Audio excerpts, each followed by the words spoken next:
Jonas jumps off his horse and rushes to help the exhausted Barabbas down. Barabbas, his voice filled with pain, says, "Let me go. My people are dying."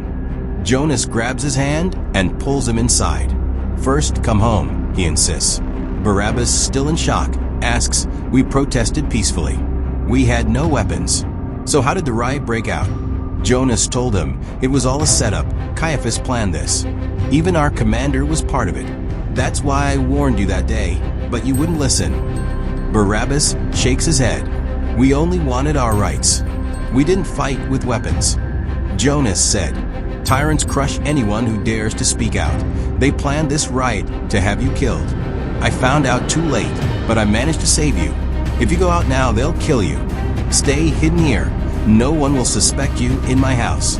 I'm the deputy commander." Barabbas looks at Jonas, his eyes filled with guilt. "You saved my life, my friend, but I couldn't save my people.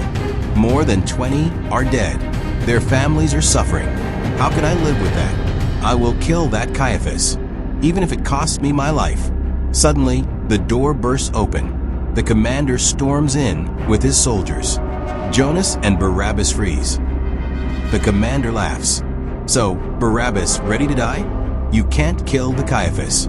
But you will die for sure." Jonas steps forward. "Commander." The commander sneers at him. "You're a traitor, helping the enemy. And do you know the punishment for traitors?" Before Jonas can react, the commander suddenly draws his sword and plunges it into Jonas's chest. Jonas gasps, stumbling back. He collapses to the ground. Shocked, Barabbas rushes to him, cradling his friend in his arms. His hands tremble with rage. Through teary eyes, he looks up at the commander, his grief turning into fury. With a roar, he grabs Jonas's sword and lunges. But the soldiers grab him before he can strike. Barabbas struggles, his screams echoing through the room.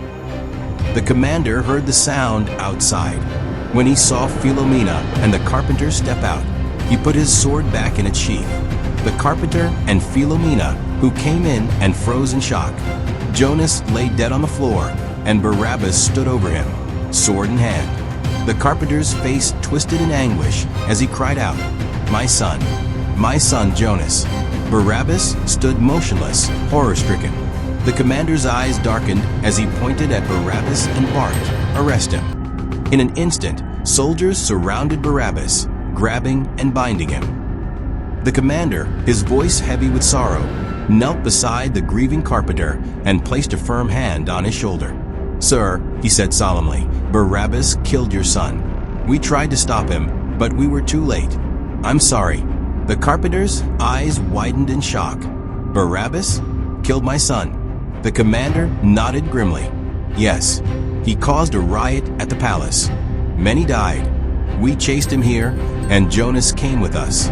When Barabbas saw him, he called him a traitor.